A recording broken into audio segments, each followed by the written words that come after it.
A graça e a paz do Senhor Jesus a todos, amém, irmãos? Pode sentar, queridos.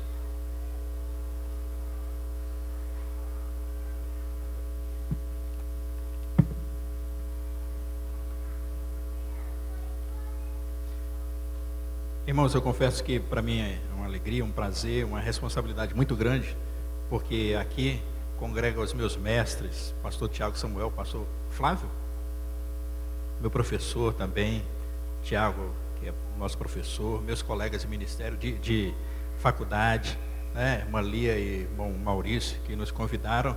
Para mim é uma alegria muito grande. Eu quero convidar os irmãos a ler a palavra de Deus no livro de João, no capítulo 1, Evangelho de Jesus Cristo segundo João, no capítulo 1, só um versículo, e nós vamos ser um pouco breve aqui essa noite.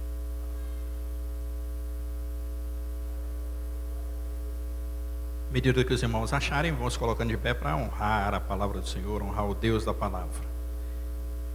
João capítulo 1, versículo 29.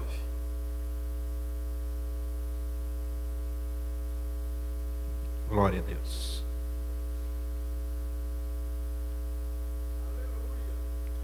Amém? Acharam? Eu vou ler aqui.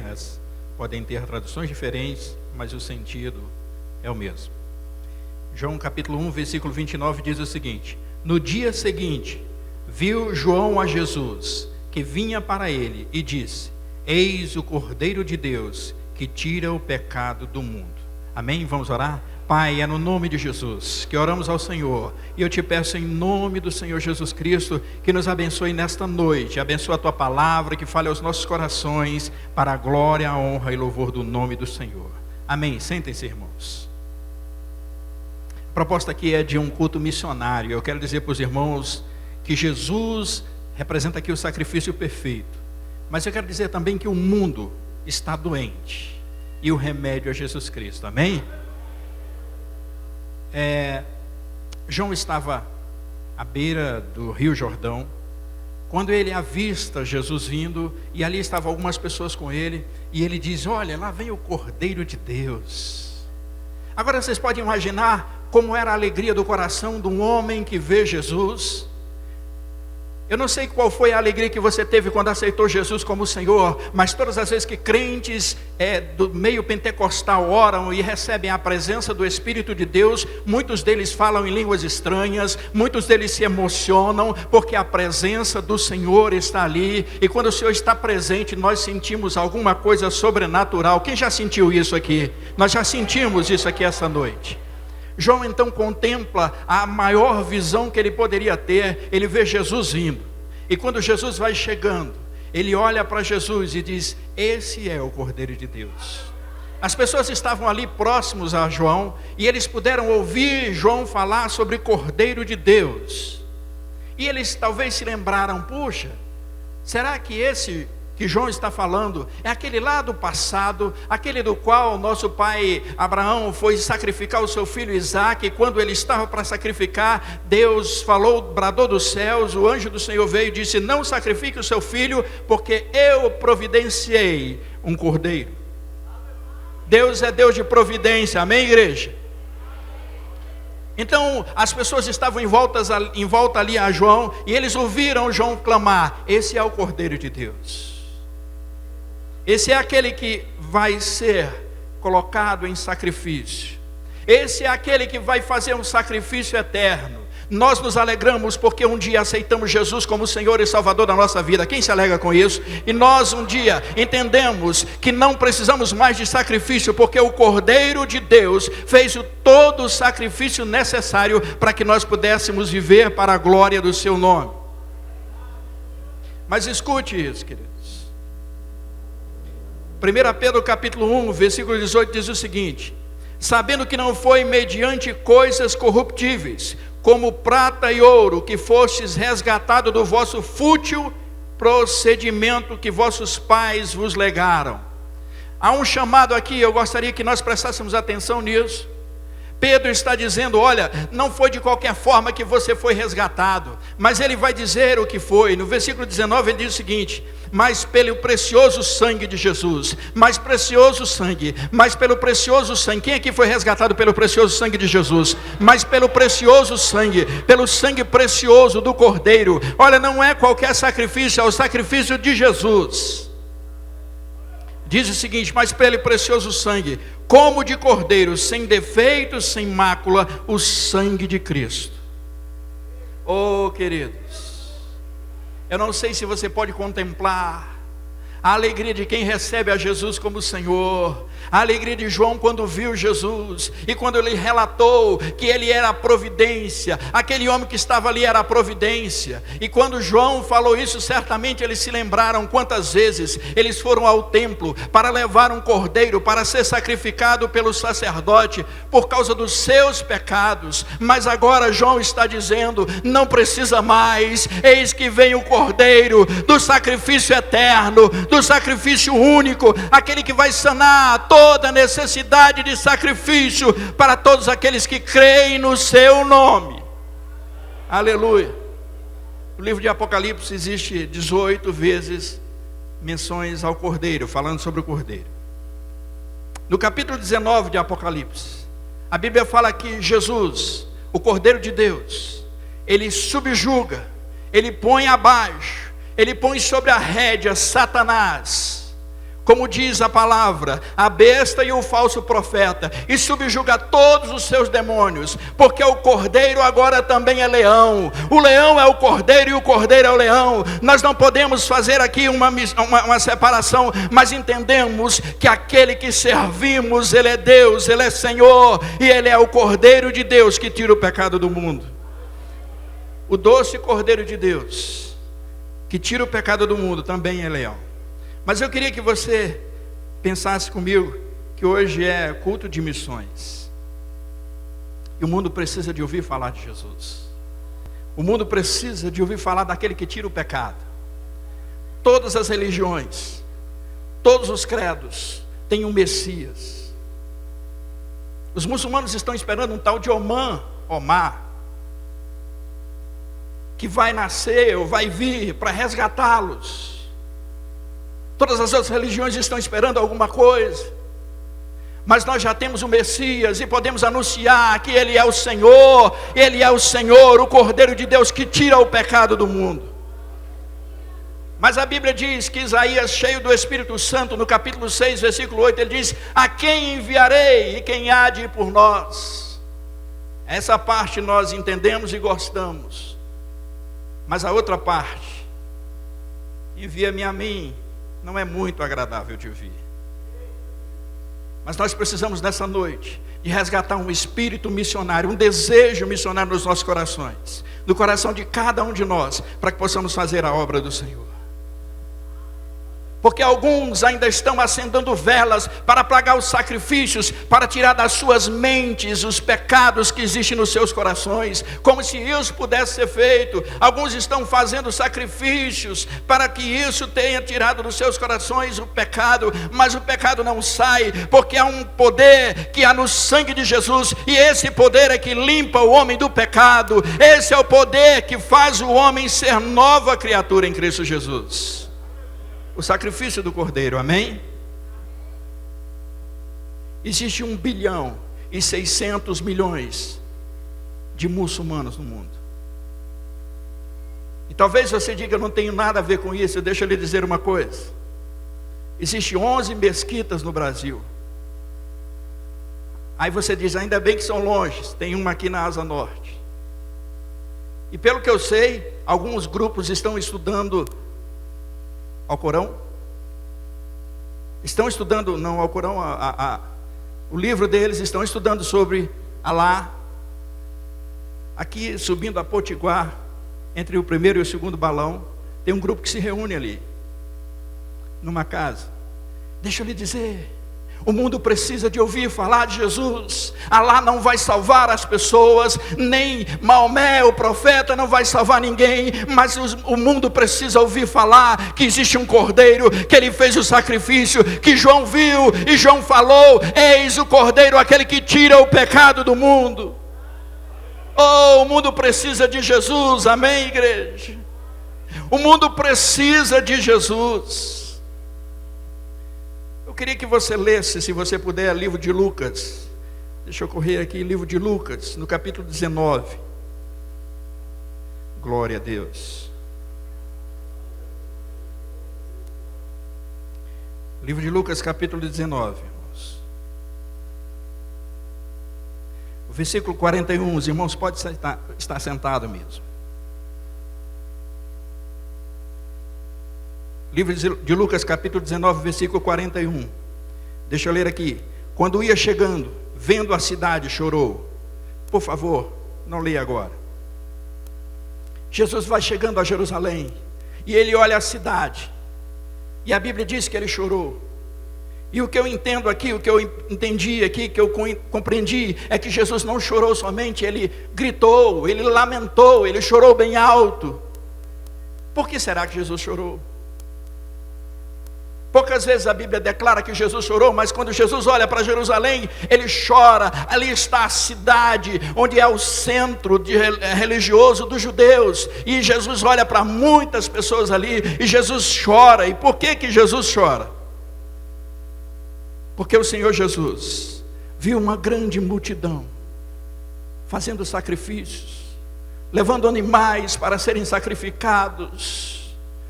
E talvez ele chorou porque disse: essas pessoas não entendem, eles não compreenderam ainda, que não adianta estar no templo, tem que aceitar o cordeiro.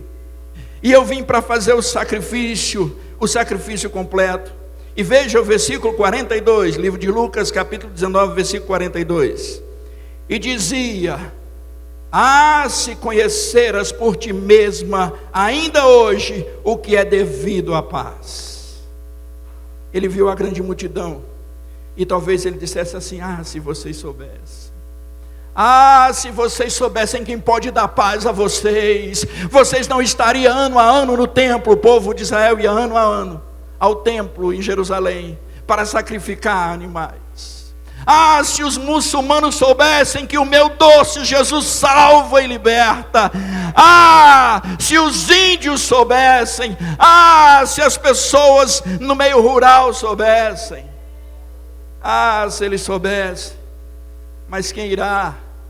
Existem 24 mil povos, segundo dados estatísticos das missões evangélicas no mundo. Existem 24 mil povos. 8 mil povos não aceitaram Jesus ainda como Senhor e Salvador, ou não têm a Bíblia Sagrada como tradução. Jesus viu uma grande multidão, e ainda existe uma grande multidão.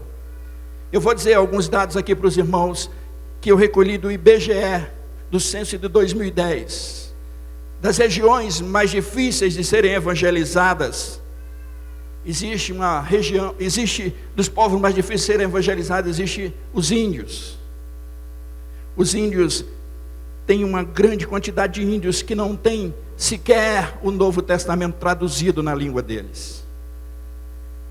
O segundo povo mais difícil, pastor, e esse eu me admirei, pastor Saulo, são os ribeirinhos, aqueles que moram em casas de palafitas, próximo aos rios, na região amazônica, ou lá no Amazonas. Eles moram nas casas, e as casas têm uns pau embaixo, para que eles morem em cima, porque 6 meses não chove e eles ficam no seco, e 6 meses chove e eles ficam o tempo todo dentro de casa, só saem de barco. Deixa eu lhe dizer uma coisa: existe 10 mil comunidades ribeirinhas que não têm a palavra de Deus, que não tem um missionário, uma missionária perto. Aqui no Brasil, talvez dados da África você não precise. E o pior, o que mais me escandalizou, que dessas 10 mil comunidades das ribeirinhas, não existe sequer uma igreja, mas não estou falando de igreja batista não existe nem Assembleia de Deus. Impressionante o dado. Porque a Assembleia de Deus está em todos os lugares onde se é pregado o Evangelho. Se logo abre uma igreja Assembleia de Deus, e glória a Deus por isso. Amém, irmãos? Vocês ficam alegres com isso? Amém? Mas das 34 mil comunidades ribeirinhas na região amazônica, 10 mil não têm a presença do Evangelho. Mas tem um outro grupo de pessoas que também precisam de Jesus. 1.900.000 pessoas compõem os ciganos do Brasil. 800.000 ciganos não têm o Evangelho, não têm um missionário, não têm uma palavra de Deus. Eles precisam de Jesus, amém? Eles precisam de Jesus, amém, igreja? São dados impressionantes. Mas tem outro grupo de povos que a gente precisa de pensar. Talvez esses dados sejam para os irmãos pensarem e orarem. Talvez os irmãos esqueçam daqui até o término da noite. Os irmãos esqueçam disso. Mas deixa eu lhe dizer outro dado que eu vi. Existe o povo quilombola, que são negros que se reúnem em acampamentos. E eles são muitos povos e tem quase todas as regiões do Brasil. Eles também não têm alguém que represente o Evangelho de Jesus Cristo no meio deles. Irmãos, Jesus precisa de ser comunicado a essas pessoas. O mundo precisa conhecer Jesus, porque essas pessoas vivem sem esperança, sem fé, sem alegria em Jesus Cristo. Mas eu quero dar o último dado aqui para os irmãos entenderem. Existem muitos e muitos imigrantes, pessoas que estão vindo de outros países para morar no Brasil, pessoas que vieram do continente africano, que você e eu jamais poderíamos entrar em terrenos africanos como países que é proibido pregar o Evangelho lá. Mas essas pessoas estão vindo até nós. Essas pessoas estão vindo até o nosso território. Essas pessoas estão chegando até o Brasil. E você e eu podemos ser missionários e falar: existe um Cordeiro que tira o pecado do mundo. Existe um Senhor que é Senhor nos céus, na terra e no mar. Existe uma esperança para a sua vida. Existe um Senhor que tira o pecado. As multidões clamam por socorro. As multidões clamam por ajuda. E deixa eu lhe dizer, já estou conseguindo chegar ao fim. Deixa eu lhe dizer, querido, quem irá aos índios? Quem irá aos ciganos? Quem irá aos quilombolas? Versículo 42 diz: ah, se conheceres por ti mesmo ainda hoje o que é devido à paz. Ah, se vocês conhecessem quem tem paz para dar. Jesus olhava as pessoas no meio da igreja, indo para a igreja, indo para o templo, e Jesus falava: ah, se vocês conhecessem. Deixa eu lhe dizer uma coisa nessa noite aqui, querido. Talvez missões comece aqui dentro. Eu quero fazer um apelo a você para escutar isso, em nome de Jesus. Eu não sei como é que você está aqui dentro, eu não sei como é que está a sua vida, mas eu quero dizer uma coisa: se você estiver em pecado, eu conheço aquele que tira pecado, e Ele está aqui esta noite também, e você precisa fazer um concerto, uma aliança com Deus, aceitar Jesus Cristo como Senhor, ou renovar a sua aliança com Ele, para que você um dia possa morar no céu para a glória do nome dEle. Alguém precisa abrir os olhos daqueles que estão vivendo sem paz, porque diz a palavra do Senhor assim: mas isso está agora oculto aos teus olhos, Israel. Ah, se eles soubessem, né, irmãos? Ah, se eles soubessem, não morreriam sem Cristo. Ah, será que seria tão bom se você e eu tivéssemos falado, não é? Seria tão bom se você tivesse falado do Evangelho. 80 mil pessoas, segundo dados, morrem por ano por mês nessa nação. Escute, queridos, essas pessoas fatalmente, se não tiverem recebido a Jesus, vão morrer sem salvação. O problema é que nós não queremos entender certas coisas. Para terminar, eu quero ler o livro de Lucas, capítulo 24, versículo 32, livro de Lucas, capítulo 24, versículo 32.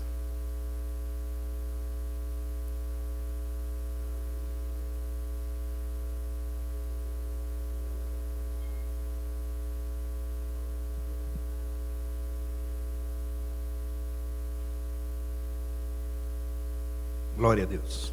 Livro de Lucas, capítulo 24, versículo 32, diz assim: E disseram um ao outro: Porventura não nos ardia o coração, quando ele pelo caminho nos falava, quando nos expunha as Escrituras? Olhe para mim, deixa eu terminar aqui, queridos. Graças a Deus por essa oportunidade. Jesus estava em Jerusalém, morreu, e os discípulos dele saíram dispersos. E 2 deles iam para uma aldeia chamada Emaús.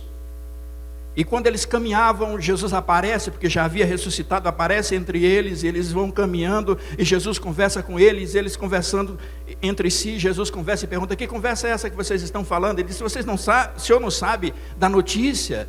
Ora, mataram a Jesus, ou mataram o Cordeiro. Ele disse: mas essa última notícia? Ele disse: é. Ele disse: pois eu tenho boa nova para vocês. Eu tenho uma história nova para vocês. E sabe o que me impressiona nessa história, quando os 2 discípulos iam ao caminho de Emaús? É que esses caras iam desmotivados. Aí Jesus chega naqueles que estão desmotivados e diz: eu vou motivar vocês. Mesmo que vocês não tenham esperança, eu estou aqui para dar esperança para vocês. E a Bíblia diz que eles andavam, caminhavam, e Jesus falava, e ele disse o seguinte: e disseram ao outro: porventura não nos ardia o coração, quando ele pelo caminho nos falava? Escute, irmãos, quando Jesus falava, o coração deles ardia. O problema nosso hoje, no século 21, é que nós temos muita coisa, mas a palavra de Deus não fala ao coração para arder, e nós precisamos de arder com a palavra de Deus.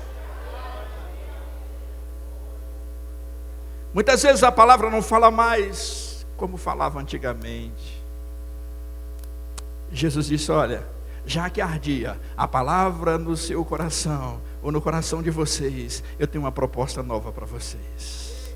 Eu quero dizer para você, querido, que você não precisa tão somente formar num seminário teológico para você pregar e falar sobre a palavra de Deus. Você pode fazer isso, mas você deve pregar a palavra de Deus. Eu quero dizer para você que Deus não usa só um grupo, Deus usa aqueles que não são, aqueles que não parecem ser. Deus usa os insignificantes, porque Deus tem uma promessa de fazer da grande comissão ser hoje, ser já, ser agora.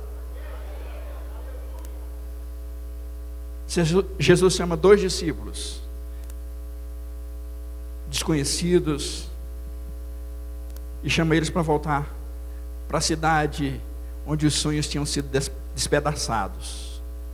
Eu não sei qual o seu sonho, se você teve sonho despedaçado, mas eu queria dizer uma coisa para você: Deus conta com você, amém?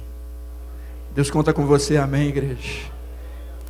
Eu não sei qual é o seu sonho, mas eu sei que o Cordeiro tem chamado pessoas para pregar o seu evangelho. Jesus está interessado, engajado nesta obra do grande testemunho. O que é ser um missionário?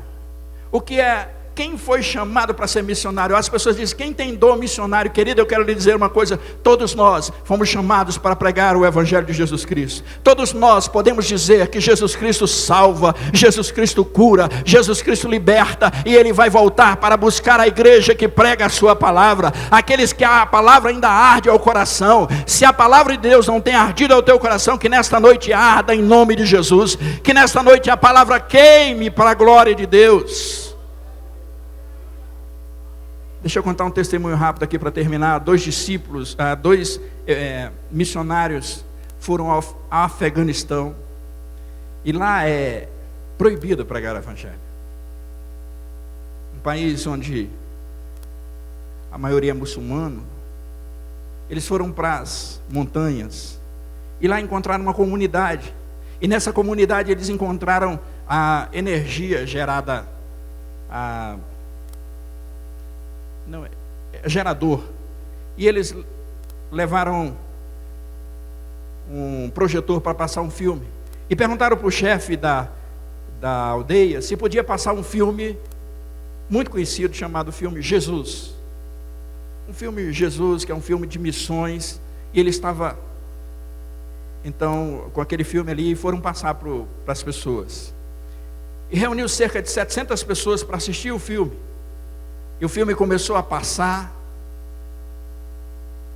e as pessoas começaram a olhar para aquele filme, e cerca de 3 a 5 minutos que tinham começado o filme, segundo conta os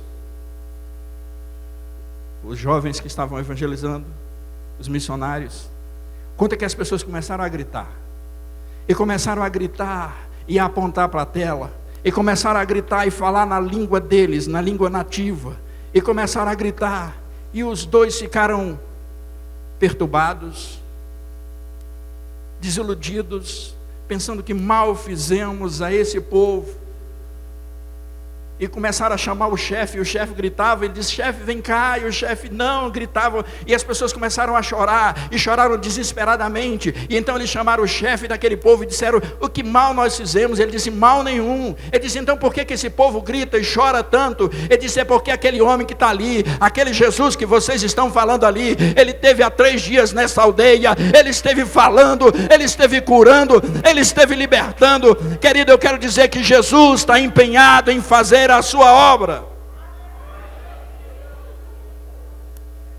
Jesus quer usar aqueles que ninguém quer usar, aqueles que foram esquecidos, como os discípulos a caminho de Emaús. Jesus quer usar aqueles que estão para desistir. Se você está para desistir, Jesus quer te usar nessa noite. Jesus quer usar aqueles que não têm mais esperança, Ele quer reacender a sua esperança para te usar para a glória de Deus. Jesus quer usar aquele que tem sonhos frustrados, que tem sonhos despedaçados, porque Ele quer renovar. Jesus quer um povo que pregue lá fora, ainda há esperança. Se você puder ficar em pé, eu gostaria de fazer uma oração rapidamente com você para a glória de Deus. Glória a Deus. Queridos, eu quero fazer um convite aqui, rápidas palavras, dizer que se você ainda não aceitou Jesus Cristo como Senhor e Salvador da sua vida, e quer fazê-lo nesta noite, nós queremos orar com você, por você, nós queremos pedir a Deus que abençoe a sua vida, e se você quiser, basta dar um sinal com a sua mão, levantar a sua mão e dizer: eu quero aceitar Jesus como Senhor da minha vida. Tem alguém aqui nesta noite que quer levantar a sua mão e aceitar Jesus Cristo como Senhor da sua vida? Não tenha vergonha, nós só queremos orar por você. Nós queremos dizer que Jesus Cristo te ama e quer mudar a tua vida. Ele tem poder para tirar todo o pecado da sua vida. Tem alguém aqui que quer aceitar Jesus Cristo como Senhor? Glória a Deus, glória a Deus. Que Deus te dê novas e ricas oportunidades. Eu quero orar com você, eu não quero que, se você não quiser sair do seu lugar, fique à vontade, mas eu quero orar por aqueles que querem fazer missões, por aqueles que acreditam que pode fazer a obra de Deus. Então eu queria que você, se você puder fechar os seus olhos, vamos fazer a oração de 1 minuto, e você vai colocar isso diante de Deus, dizer: Deus, o Senhor pode me usar, o Senhor pode me usar como quiseres, eis-me aqui, eis-me aqui. Vamos orar? Deus, em nome de Jesus, nós oramos nessa noite, colocando diante de Ti, Deus, a Tua igreja, e pedimos ao Senhor que o Senhor faça segundo Te aprouver, para a glória do Teu nome. Abençoa, Deus, a Tua igreja, levanta, Deus, homens e mulheres com desejos, Deus, de fazer missões, desejos, Deus, de ganhar almas para Ti, desejo de pregar, Deus, aleluia, Senhor, a quem quer que seja, Deus, principalmente, Deus, aleluia, Senhor, os perdidos, aqueles que estão fora, Deus, aqueles que estão, meu Deus, vivendo, Deus, no pecado. Em nome de Jesus, abençoa, Deus, a Tua igreja para a glória, a honra e o louvor do nome de Jesus. Nós Te louvamos e Te agradecemos. Amém, Jesus. Glória a Deus. Podeis assentar, meus queridos. Deus abençoe.